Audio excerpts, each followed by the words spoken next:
আপনার এখন কী শিখতে হবে সেটা বলেন। আমি যারা ইংলিশ লিখতেছি, এখন ইংলিশ থেকে আমি বাংলায় চলে যেতে চাইতেছি।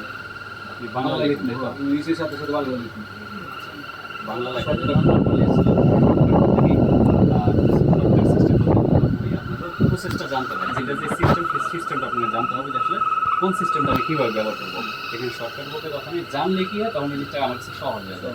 যেমন আমি করতে করতে প্র্যাকটিস অভ্যস্ত হয়ে গেছে, আমার কাছে সহজ। যেমন আমি ওয়ার্ডে ঢুকি, আচ্ছা ওয়ার্ডে ঢুকি, পাশাপাশি ওয়ার্ডে ঢুকলাম, তাই তো? এখন আপনার এখানে যা চাওয়াটা কি সেটা বলেন। এখানে মনে করেন আমি বাংলা ইংলিশ লিখতেছি, ইংলিশ লিখতেছি, তাই তো? ইংলিশ হলো স্যামসাং কম্পিউটার বা স্যামসাং ল্যাপটপ। ওকে, আমরা এখানে ধরে দ্বিতীয় লাইনে বাংলা লিখি, বাংলা লিখবো, তাই তো? সেক্ষেত্রে আমরা কোথায় যাবো? আচ্ছা, বাংলা লেখার জন্য এখন অব্র একটা দিয়ে বাংলা লেখা যায়, আরেকটা বিজয় বাংলা আছে। আমরা বিজয় বাংলা দিই। বিজয় বাংলা, আচ্ছা বিজয় বাংলার আগে আমি অব্রটা আপনাকে সহজ প্রসেসটা দেখাই। অব্র সফটওয়্যারটা ইনস্টল করতে হয়। সফটওয়্যারটা ইনস্টল করা থাকলে যেমন আমরা যদি উইন্ডোজ বাটনে চাপ দেই অব্র AVRO, এটা টিপ দিলে এই যে অব্র কিবোর্ড চলে আসলো, তাই তো? তার মানে কি এটা সফটওয়্যার মানে ইনস্টল করা আছে। তো ইনস্টল করার ক্ষেত্রে এটা সফটওয়্যারটা ব্যাকগ্রাউন্ডে রান থাকতে হয়। ব্যাকগ্রাউন্ডে রান থাকার জন্য এখানে অনেক সময় স্ক্রিনে ভাসে অব্র, অথবা এই ঘড়ির টাইমের পাশে এখানে যে এ দিয়ে একটা লেখা আছে, এটা অব্র, তাই তো?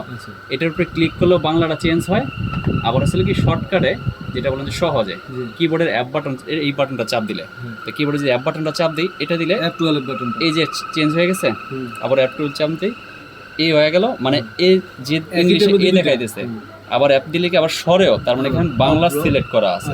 এখন যে জায়গায় ব্লিঙ্ক করি বা আমি যে জায়গায় লিখতেছি, এখন আমি এটা হলো অব্রোডাইস হলো অনেকটা বাংলিশের মতো কাজ করে। বাংলিশ এরকম, যেমন স্যামসাং, যে আমাদের দেশ বাংলাদেশ লিখতে দিলে AMADER, আমাদের DES, আমাদের দেশ বাংলাদেশ, বাংলিশের মতো লিখলাম না, চলে আসলো। এটা হলো অব্র সিস্টেম। আবার অব্রটাকে আমি আবার ব্যাকে ইংরেজিতে নর্মাল নিয়ে গেলাম, এখন আবার ইংলিশে আসবে যে আওয়ার কান্ট্রি ইজ বাংলাদেশ। ওকে, আমাদের দেশ বাংলাদেশ গেল। এখন বিজয়টা দিয়ে যদি আমরা কাজ করি, বিজয়টা ছিল একটু ওর সিস্টেম অনুযায়ী, ওই সিস্টেম অনুযায়ী আমাদের হলো ওইভাবে চলতে হয়। সেই সিস্টেমটা কেমন? নর্মালি যে বিজয়টা, ওই যে অব্রটা যেমন আপনার সফটওয়্যার ইনস্টল করতে হয়, বিজয়টাও আছে কিনা আমি দেখি, বিজয় সফটওয়্যারটা ইনস্টল করা আছে কিনা। হ্যাঁ, বিজয় সফটওয়্যারটা ইনস্টল করা আছে। Okay fine. এই ইনস্টল করার পর এটা ব্যাকগ্রাউন্ডে রান আছে কিনা সেটার জন্য আমরা অনেক সময় হলো এইখানে স্ক্রিনে লেখা থাকে বা একটা বিজয় আসে, এটা যদি না থাকে এটাকে আবার মিনিমাইজ করে এই নিচে নিয়ে নেওয়া যায়, ঠিক আছে? এখানে হলো বিজয়টা আছে, বিজয়টাও সেম। এটা হলো দুইটা স্টেপ কাজ করতে হয়। এক স্টেপ হলো এটা তো রান হইলো, এখন হলো বাংলা লেখার জন্য আরেকটা যে স্টেপ আছে, আমাকে সুতুনি এমজিটা ব্যবহার করতে হয়। সেখানে আমরা এই যে ফন্টে ল্যাপটপে এই ফন্টে আমরা চলে যাব, এই যে ফন্টের এখানে গিয়ে, এই ফন্টের এখানে গিয়ে এখন কি করবো, সুতুনি এমজি লিখবো, SUT, এটা দিলে বাকি লেখাটা অটোমেটিক চলে আসবে।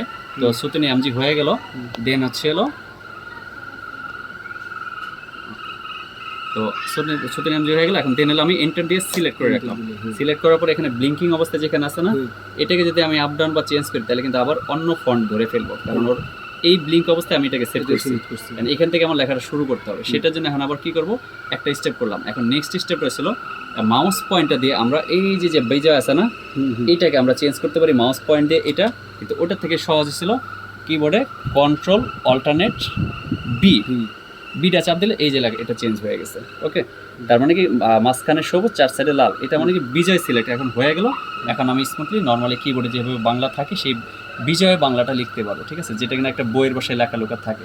তাহলে বিজয় বাংলার জন্য কি ক আছে কোথায়, যেহেতু আমি কাজ করতে করতে প্র্যাকটিস হয়ে গেছে, অভ্যস্ত হয়ে গেছে, আমার কিবোর্ডের মনে আছে যে কোথায় কি, সেজন্য আমি না দেখে করতে পারি। সেটা কেমন, যে এর এখানে ক আছে, খ, গ, ঘ, ওম, চ, ছ, জ, ঝ, নিয়, ট, ঠ, তারপরে ঢ,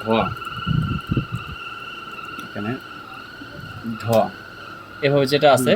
তো এইভাবে হলো বিজয় বাংলাটা অ্যাকুরেটলি বইয়ের ভাষার মতো করে আমরা লিখতে পারি। তো বিজয় এবং কি অভ্র, এই দুইটা হলো প্রসেস আছে, এভাবে আমরা লিখতে পারবো, ঠিক আছে? তাহলে আর কোনো কিছু বিষয়ে আপনাকে সহযোগিতা করতে পারি আমি। থ্যাংক ইউ, খুবই গুরুত্বপূর্ণ একটা বিষয় আমাকে সলভ করে দেওয়ার জন্য। আমাদের ফিচারিটি ট্রেনিং সেন্টার আছে রেজার্ভেকে, কয়েকদিন পরে ফিচারিটি ট্রেনিং সেন্টারের পক্ষ থেকে স্বাগত জানাই। ধন্যবাদ। Thank you.